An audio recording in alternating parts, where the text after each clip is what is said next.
Hello, my name is Steve Terpning. I'm the president of Fine Art Publishing. I'm here today with my father, Howard Terpning, and we wanted to talk about our newest print, Blackfeet Scouts in the Flathead Valley. We're going to kind of go through a couple pictures and reference that my father used. Some of you may have seen the post that we put out where in 2015, I believe, I went on a fishing trip with my daughter, and when I came back and saw my father, I told him about the trip and how spectacular the scenery was. It was just unbelievable. And so 2 years later, in 2017, that summer in July, my father and I took a half-day trip down the river. I did the fishing. My father simply took a bunch of photographs and got all his reference. So we're going to kind of sit down and have a little chat about that and about a different subject that you folks might find interesting. So how about we have a seat? Okay.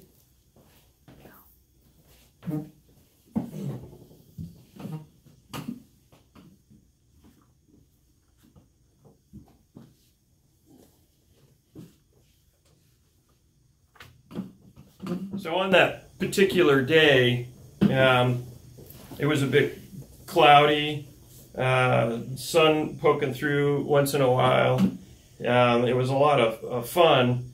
The specific river was the Swan River, and in the background there was the Mission Range, and we kind of mentioned that in our postings.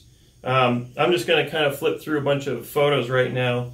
You can see we've got, this is just a very small sample of the photographs that my father took. There's probably hundreds, in fact.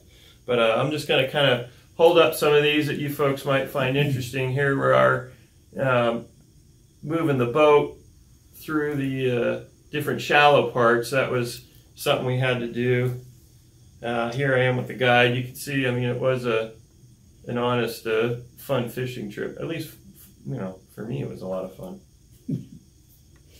I had a good time too. Yeah.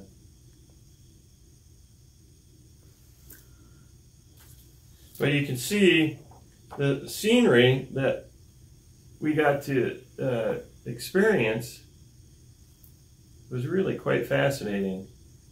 And in the painting, you'll see there's logs and trees that are in the river, some of the background.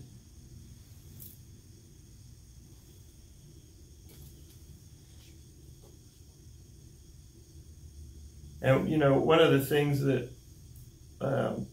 my father and I were talking about the other day,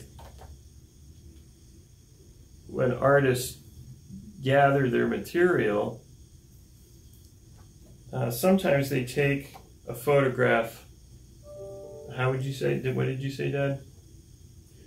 Well, photographs, first of all, are really just a collection of facts. And any painting that an artist is going to do, if it's representational, the facts have to be correct, whether it's the folds in a shirt or a detail on a painting of somebody's wearing whatever, the action of the horse or whatever, everything has to be correct.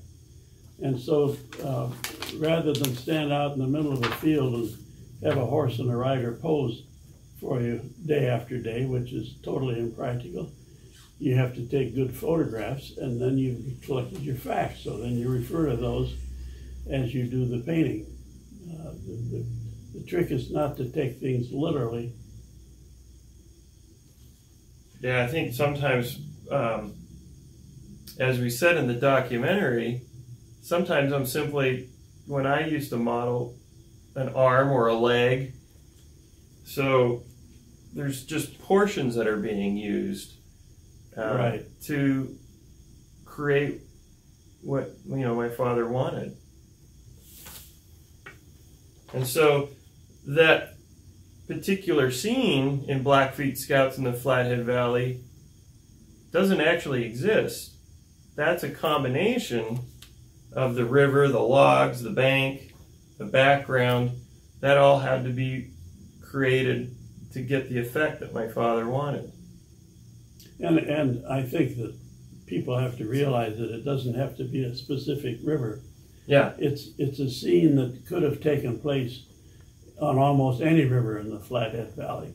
And one has to bear in mind that the Blackfoot people ranged all the way through northwest Montana, way up into Canada. The Bloods and northern Blackfeet, or Blackfoot rather, were up in northern Canada. And so any place in that area, or farther east or farther south, was fair territory for the Blackfeet.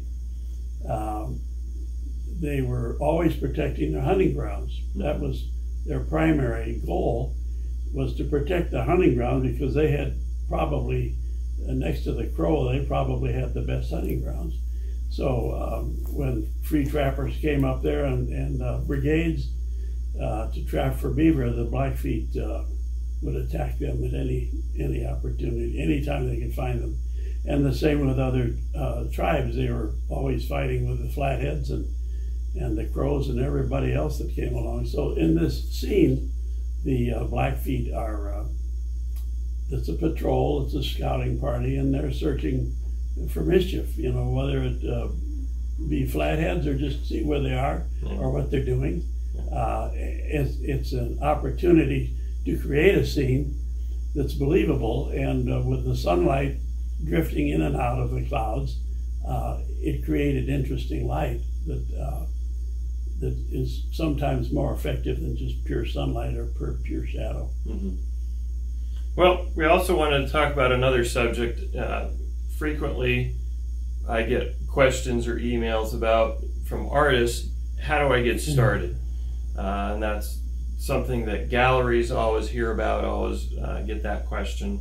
And my father and I have talked about this quite a bit, about up-and-coming artists and how they get started, and sometimes the pitfalls, I guess, that they fall into, or the mistakes that they might make.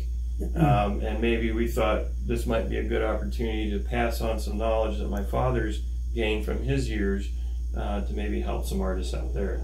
So what are your thoughts on that, Ed? Well, I find that a lot of young artists, of course, many of these young people, men and women, if they're married, they have responsibilities for a family, may have a young family, and they're eager to get started. They want to find a good gallery, or any gallery to start with, really, and perhaps upgrade as they go along. But I've found that a lot of young artists make the mistake of overcharging for their work, and that's a big mistake. You have to start out very gradually and low prices, as low as you can possibly make them. You want to get a collector base, and that just takes years to build up. Yeah. And when you price a painting, you always have to leave something for the next person. Yeah. You don't want to charge a maximum amount that you think you can get. I think I've noticed that sometimes when artists have a little bit of success, that they obviously you get excited by that, but then they think they need to start raising their prices to the maximum. That's right. And we've talked about how that can end up backfiring. Once you raise your prices, you can't go back down. Mm-hmm. And you can easily price yourself right out of the market. Yeah. And then they sit back and wonder why people don't buy their work. Yeah. And so the damage has been done. So that's a mistake that's commonly made, particularly by young artists, not necessarily only young artists, but as I say, there are always extenuating circumstances, and some people feel forced into generating more income for whatever reason. But now, you mentioned leaving something on the table. What do you mean by that? Well, if someone wants to buy a painting and they want to resell it at some point, make a little profit, if the painting is so high priced to begin with, when they purchase it, there's nothing left. In other words, they can't resell it at any point. And a lot of people do that. They're not necessarily going to hang that painting on their wall for the next 30 years. They may turn around within a month or 6 months or a year and see if they can't make a little profit on it. I'd like a nickel for every kid I put through college, the same way by people buying my paintings with the idea that it's an investment. I mean, that's a heck of a way to buy art, but that's a reality. Yeah. And they hang on to the painting until their kids are ready for college. They sell the painting at a big profit, and then they put their child through college. Yeah. So, I mean, that's certainly a positive thing, but these are circumstances that exist out there. Yeah, I think sometimes people don't understand, supply and demand. That's right. And you have to, in a way, generate the demand by, in a way, suppressing your prices, don't you think? Yes, you do. You can't, as I say, you just can't go overboard with your pricing. You want to create the collector base, and you want to develop a demand for your paintings. And of course, the paintings have to be good to begin with. If an artist, we're always learning. We never stop learning, and it's always a challenge. And there is no easy way.